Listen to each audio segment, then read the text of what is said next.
Since the beginning of October, people in my neighborhood have been decorating their yards for Halloween. Same thing here in Pennsylvania. Beyond the spider webs and skeletons, one yard has a really grotesque image of a zombie getting decapitated. Why do we do this year after year?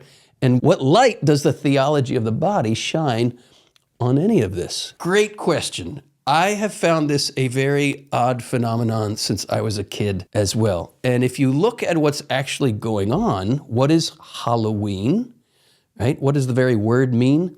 The Eve of All Hallows. What comes the next day? All Saints' Day. When you see these two juxtaposed, the whole phenomenon of a kind of macabre celebration of death begins to make a little more sense, right? Why are we putting skeletons and gravestones and ghosts? Why are we celebrating these things? Even this grotesque thing of a zombie getting his head chopped off.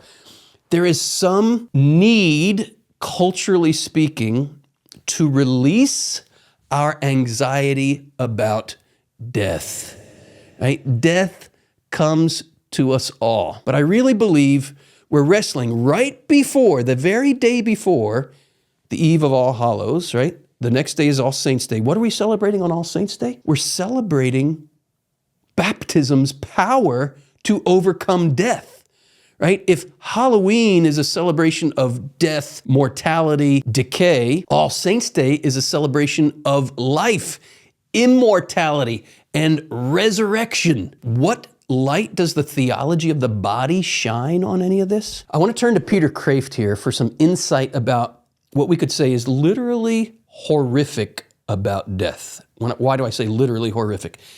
Because there is a horror inside all of us at the separation of body and soul. Peter Kreeft says, when the body and soul are separated at death, we have a freak, we have a monster, we have a cosmic obscenity.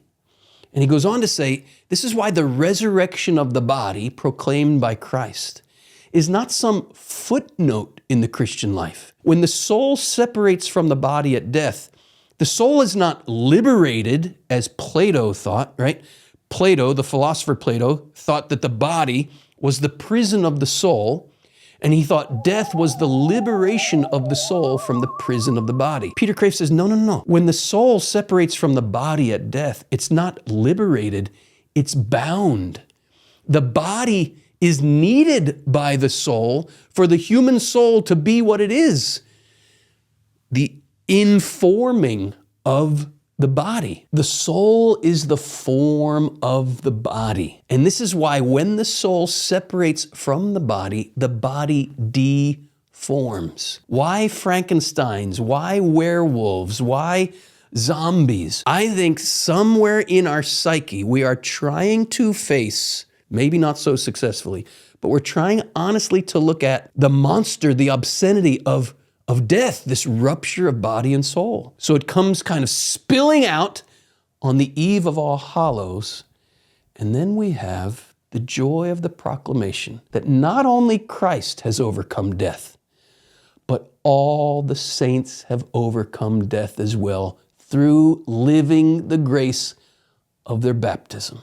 Do you not know, St. Paul says, that when you are baptized into Christ, you are baptized into his death, and you are also, if you die with him, you will also be raised with him. This is the promise of All Saints' Day. So if you get a little wigged out, you get a little freaked out by Halloween, just wait till the next day in the full celebration of All Saints, right? What do we do when we knock on a door with our little Halloween bag? We say, trick or treat. What's going on there? Is there kind of a cosmic trick that we just come into this world and we exist for a span of a few decades, if we're lucky, maybe 70 or 80 years old, and then we keel over and it's all gone? Is it just a cosmic trick?